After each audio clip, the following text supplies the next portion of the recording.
13 বছর যাবত আমাদেরকে বেতনহীন করে রেখে দিয়েছে সরকার। মাদ্রাসায় পরিকাঠামো যে উন্নয়ন সেদিকেও সরকার অনীহা, কোনো রকমের মাদ্রাসায় উন্নয়ন আমাদের কোনো পর্যন্ত মাদ্রাসায় পাওয়া যায় না।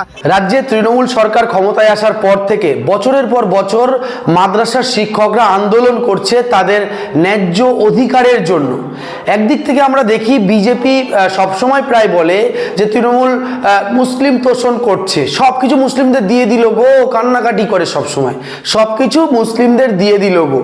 আর এদিকে দেখা যাচ্ছে যে আপনার রাজ্যে যে বাজেট পেশ হলো সেখানেও মাদ্রাসার জন্য কোটি কোটি টাকা বাজেট পেশ হয়েছে, তারপরেও মাদ্রাসাগুলোর উন্নতি নেই কেন এই প্রশ্ন রয়েছে। অন্যদিক থেকে আনএডেড মাদ্রাসার শিক্ষকরা কেউ বেতন পান না, কেউ বেতন পেলেও মাত্র 5-6 হাজার টাকা বেতন পান, মিড ডে মিল দেওয়া হয় না, বিভিন্ন রকম সমস্যায় জর্জরিত হয়ে তারা মাসের পর মাস বছরের পর বছর ধরে আন্দোলন কিন্তু করে চলেছে, কিন্তু রাজ্য সরকার তাদের কথা শুনছে না। স্বাভাবিকভাবেই রাজ্যের সংখ্যালঘু সমাজের 95% ভোট কিন্তু তৃণমূল কংগ্রেস পায়, আর সেই সংখ্যালঘু মুসলিম সমাজের এই সামান্য দাবিটুকু রাজ্য সরকার মেনে নিচ্ছে না। আনএডেড মাদ্রাসা শিক্ষকদের যে আন্দোলনে সেখানে এসেছিলেন ফুরফুরা শরীফের পীরজাদা তহা সিদ্দিকী সাহেব। আমরা কথা বলেছিলাম পীরজাদা তহা সিদ্দিকীর সঙ্গে, আমাদের প্রতিনিধি মৃন্ময় সাউ সেও কথা বলেছিল ওই মাদ্রাসার আনএডেড মাদ্রাসার যে আন্দোলনকারী শিক্ষকদের সঙ্গে, তাদের যে সমস্যার কথা, তাদের যে অভাব অভিযোগ এবং তাদের যে রাজ্য সরকারের বিরুদ্ধে যে ক্ষোভ তৈরি হয়েছে দিন দিন। সম্পূর্ণ ভিডিও দেখুন, ভিডিও অবশ্যই কমেন্ট বক্সে আপনাদের মতামত জানাবেন আর ভিডিওটি শেয়ার করে ছড়িয়ে দেবেন। আজকে আনএডেড মাদ্রাসার যেসব শিক্ষক শিক্ষিকা আজকে পথে বসে আছে কয়েক মাস ধরে, এরা পথে বসে এরা কিন্তু ভিক্ষাই চাইছে। এরা রাস্তার পথিকের কাছে ভিক্ষা চাই না, পশ্চিমবাংলার অভিভাবিকা তার কাছে ভিক্ষা চাইছে।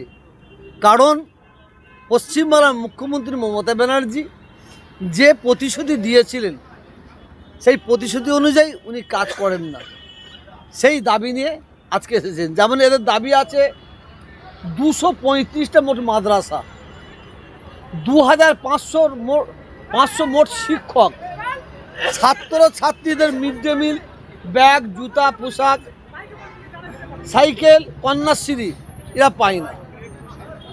শিক্ষকরা 5,000 থেকে 6,000 টাকা মাইনে পায়। শিক্ষকদের কনফারেন্সেশন নাই 60 বছরের কাজের। 2013 থেকে অনেক সিনিয়র মাদ্রাসার শিক্ষক তারা আজ বেতন পায় না। এদের দাবি ন্যায্য দাবি। আমি এখানে সরকারকে হুমকি দিতে আসিনি, এই মঞ্চে আসা মানে অপরাধ নয়। এরা অসহায়দের পাশে যদি কেউ না থাকে আমি মনে করব তারা স্বার্থপর। বামফ্রন্ট সরকারের সময় যখন অন্যায় হয়েছে তখন তার প্রতিবাদ করেছি, আজকেও এখানে অন্যায় হচ্ছে প্রতিবাদ করছি।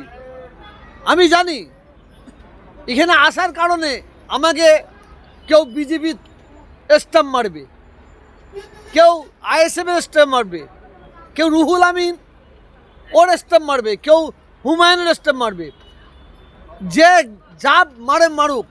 কিন্তু আমি এদের দাবি আমি কয়েক মাস ধরে জেনে নিয়েছি, খুব ভালো জেনে শুনে আজকে এসেছি। এদের দাবি 100% ন্যায্য দাবি, 100% ন্যায্য দাবি। আমি পশ্চিমবাংলার মুখ্যমন্ত্রী মমতা ব্যানার্জির কাছে আমি অনুরোধ করব, পরে পবিত্র রমজান, এই রমজানের মাসে আমরা বাংলার মানুষ জাতি ধর্ম বর্ণ নির্বিশেষে আমরা বাংলার মানুষ, বিশেষ করে সংখ্যালঘু মুসলিমরা আমরা যেন দেখতে না পাই এই রাস্তায় বসে এরা রোজা রেখে বসে আছে, ইফতার করছে, নামাজ পড়ে দেখতে না পাই।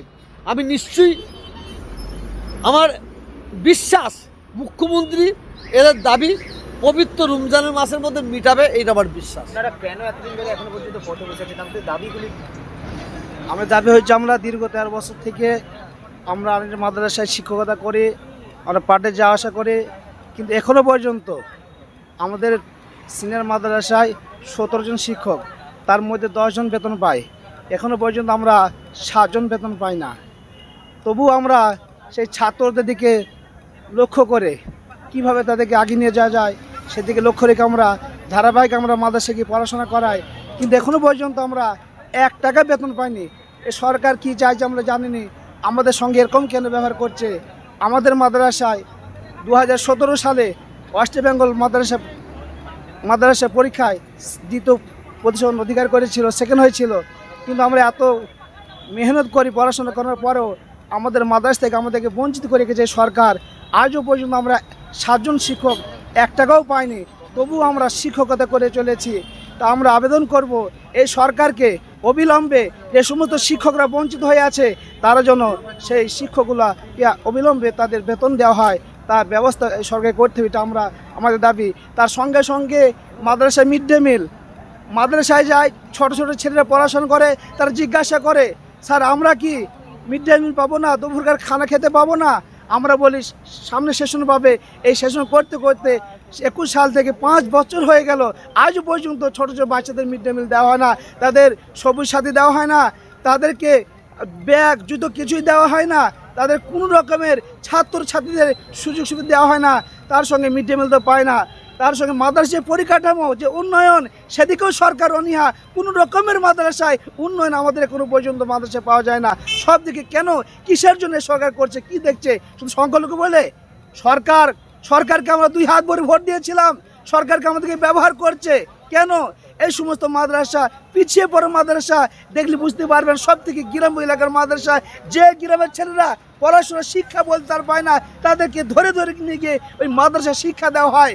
আমরা সে কাজটা করি, কিন্তু সরকার আমাদের সঙ্গে কেমন এরকম ব্যবহার করছে। আমরা চাই সরকার একই এটি মাদ্রাসা শিক্ষিত করে, আমরাও করে শিক্ষা দিই, কিন্তু তাদের বেতন কোথায়? আর আমরা আজও পর্যন্ত কিছুই বেতন পাই না।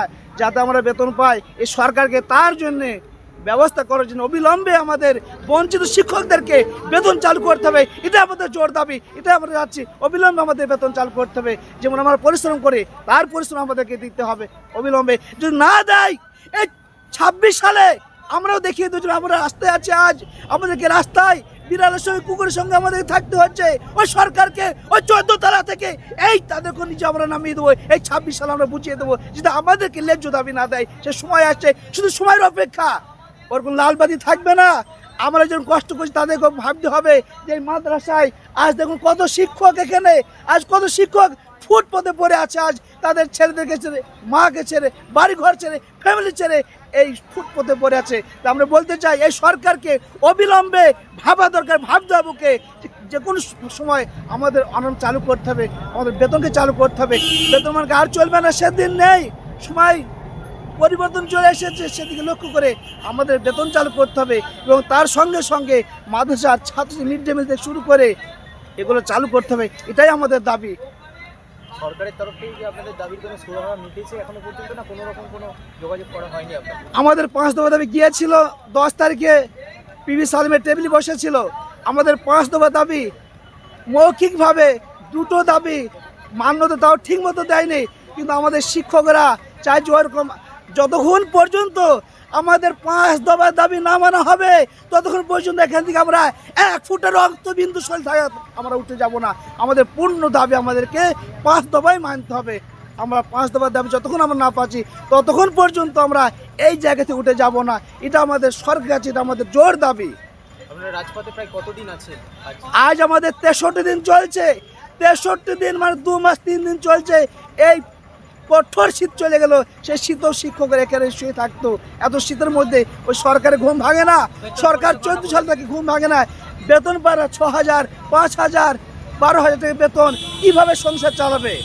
একটা শিক্ষকের 5,000 বেতন, 6,000 বেতন, সেই শিক্ষকরা কী করে তাদের চালাবে? তাদের সংসার আছে।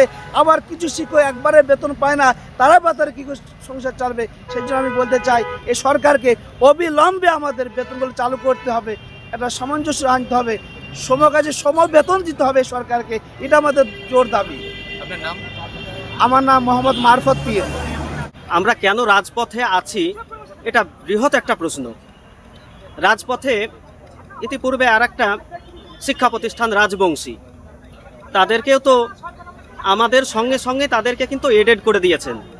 আমাদের সঙ্গে তারা কিন্তু, আমরা এডেড হয়নি, ওরা কিন্তু এডেড হয়ে গিয়েছে। কারণ আমরা সংখ্যালঘু মুসলিম বলে এরকম তোষণ আমাদের প্রতি মনে হচ্ছে যে যা আমাদেরকে সংখ্যালঘু বলে আমাদেরকে এইরকমভাবে ব্যবহার করা হচ্ছে যে আমরা দুধেল গাই। আচ্ছা, এটাই বা হবে না কেন, ভাববো না কেন বলুন তো? যে আমি যে একজন শিক্ষকের মর্যাদাটা কোথায় থাকে বলুন? কিসের ওপর থাকবে, কিসের ওপর ভিত্তি করে থাকবে? তার একটা বেতন পরিকাঠামো থাকার প্রয়োজন আছে কি নাই? অবশ্যই। কিন্তু আমাদেরকে যে 13 বছর যাবৎ, দীর্ঘ 13 বছর যাবৎ, 1 বছর 2 বছর না, 13 বছর যাবৎ আমাদেরকে বেতনহীন করে রেখে দিয়েছে এই সরকার। আমাদেরকে প্রাপ্য টাকা তো দেওয়ার দূরের কথা, আমরা নিজের টাকা খরচ করে সেইখানে আমরা শিক্ষা প্রতিষ্ঠানে পাঠদান দিচ্ছি। সেখানে আসতে যেতে 17 দুগুণে 34 কিলোমিটার যাতায়াতের রাস্তা। তাহলে সেখানে 34 কিলোমিটার রাস্তা আমাদেরকে ডেলি আসলে কত একটা খরচ অ্যামাউন্ট হতে পারে মান্থলি বলুন? এবার আপনি প্রশ্ন করতে পারেন যে সেই টাকাগুলো পাচ্ছেন কোথায়? আমরা দিনের ভাগে সেইখানে পাঠদান দিচ্ছি এবং অন্যান্য টাইমে আমাদেরকে কষ্ট করে আমাদেরকে আবার করতে হয় কি, দিনের ভাগে এই কাজ করছি, আবার রাত্রে সকালে অন্যান্য আমাদেরকে ব্যবসার কাজে বের হতে হচ্ছে, ব্যবসার জন্য বের হতে হচ্ছে, সঞ্চয়ের জন্য। করবো কি? আমাদের দুঃখের কথা কাকে বলবো? তো আপনাদের মাধ্যম দিয়ে এটাই বার্তাটা পৌঁছাতে চাই যে এই বঞ্চিত শিক্ষকরা যে 13 বছর কিছু পায়নি, কমপক্ষে এদের জন্য তাড়াতাড়ি আজকের মধ্যে যেন একটা সুরাহা করে দেয় সরকার। আমাদের জন্য আজকে যেন জিও প্রকাশে এটা দেখিয়ে দেয় যে না, বঞ্চিতদেরকে আমরা দিব। ততক্ষণ পর্যন্ত এই 5 দফা দাবি আছে, ততক্ষণ পর্যন্ত, যতদিন পর্যন্ত এই দাবি না মানা হবে 5 দফা দাবি, ততক্ষণ পর্যন্ত আমরা এই মন ছেড়ে উঠব না। আমার নাম এমডি শাহিদুল্লাহ, মুর্শিদাবাদ। দীর্ঘদিন ধরে 96 দিন 47 দিন এখনো আমরা আছি, এইভাবে আন্দোলন করে যাচ্ছি সিটি সেন্টারে। যে আমাদের মধ্যে বৈষম্য করেছে, আমাদের মধ্যে বেতন এখনও কিছু বঞ্চিত টিচার বেতন থেকে এখনও তারা পায়নি, এখনও দেয়নি সরকার। সে দীর্ঘ 13 বছর দেয়নি। অর্থাৎ একই সাথে আমরা স্টাফ প্যাটার্ন অনুযায়ী আছি, অথচ এই 250 দিন 300 টিচার এখনও তারা সিনিয়র মাদ্রাসাগুলোকে এখনও অনুমোদন দিয়েছে, অনুদান, সেই সব বঞ্চিত শিক্ষকগুলো এখনও আছে। তাদের অবিলম্বে তাদের বেতন চালু করা হোক, এই আশা রাখবো, এই প্রত্যাশা রাখবো। সরকার সুরাহা করবে, আমরা এই জন্য আমরা এখানে এই পথে আছি। আমরা কিছুদিন আগে দেখলাম যে রাজ্যের এইবারের শেষবারের মতো বিধানসভার ভোটের আগে যে বিধানসভায় বাজেট পেশ হয়, সেইখানে বাজেটে আপনাদের জন্য প্রায় অনেকটাই বাজেট রাখা হয়েছে, কিন্তু তারপরেও কি কোনো রকম সুরাহা মেলেনি? 2012-13 থেকে প্রতি বছর আমাদের যে বাজেট পেশ হয়, সে আমাদের আনএডেড 235টা আনএডেড মাদ্রাসার খাতে হয়। কিন্তু আমরা জানি যে এই খাতে যখন বরাদ্দ করছে সরকার, তাহলে সেই টাকাগুলো যদি সঠিকভাবে ব্যবহার করতো, তাহলে আমরা এখন পর্যন্ত 13 বছর বঞ্চিত থাকতাম না। এটা আমি বলবো, বিশেষ করে যদি ঠিক মতন যদি অ্যাপ্লাই করতো, তাহলে আমরা আজও পর্যন্ত বঞ্চিত থাকতাম না এই 13 বছর। তাই বলবো, খেলা এবং মেলায় না খরচা করে আমাদের সঠিক জায়গায় যারা ছাত্রছাত্রীদেরকে পাঠদান দিচ্ছে, তাদের সঠিক যেমন তারা অন্তত সাম্মানিক অন্তত পায়। এই 6,000-5,000 যারাও পাচ্ছে, এই টাকাটাও তাদের আসা যাওয়াতে শেষ হয়ে যাবে। আমরা জানি আমাদের 34 কিলোমিটার আসা যাওয়াতে আমার পোল হাসনাতিয়া সিনিয়র মাদ্রাসা যেতে আসতে 100 টাকা খরচ, অথচ 13 বছর পাইনি। অন্য জায়গা থেকে আমরা টাকা জোগাড় করে সেই পোল হাসনাতিয়া সিনিয়র মাদ্রাসাটাকে, অর্থাৎ ওই সিনিয়র মাদ্রাসা ধ্বংস যাতে না হয়ে যায়, তার জন্যে এই টাকা আমরা খরচ করে, অর্থাৎ আমাদেরকে সরকার যেভাবে শোষণ করে আমাদেরকে তিলে তিলে আমাদেরকে শেষ করে দিয়েছে। এইসব শিক্ষকগুলো আজও পর্যন্ত যারা বঞ্চিত আছে, অবিলম্বে সরকার যেন এই বকেয়া সহ এদের বেতনগুলো চালু করা হয়, অর্থাৎ আমাদের বেতনগুলো যেমন চালু করা হয়। আমি একজন বঞ্চিত শিক্ষক, শেখ মোহাম্মদ শামীম, হুগলি জেলা। মূলত আমাদের দাবি, মাননীয় মুখ্যমন্ত্রী 2013 সালে উনি ঘোষণা করেছিলেন 235টা আনএডেড মাদ্রাসাকে আমি অ্যাডেড করে দেব। এবং 2021 সালের বাজেট অধিবেশনে তিনি বলেছিলেন যে 235টা আনএডেড মাদ্রাসাকে অ্যাডেড করে দেব। কিন্তু আজকে 2026, আমরা এতদিন থেকে বঞ্চিত। তিনি কথা দিয়েছেন কিন্তু কথা রাখেননি। বিভিন্ন জনসভায় তিনি বলেছিলেন মাদ্রাসাগুলোকে আমি অ্যাডেড করে দিলাম, এরপরেও তিনি দিলেন না।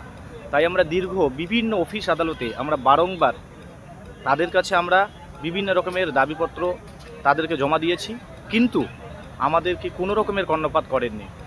এমত অবস্থায় আমরা দিশেহারা।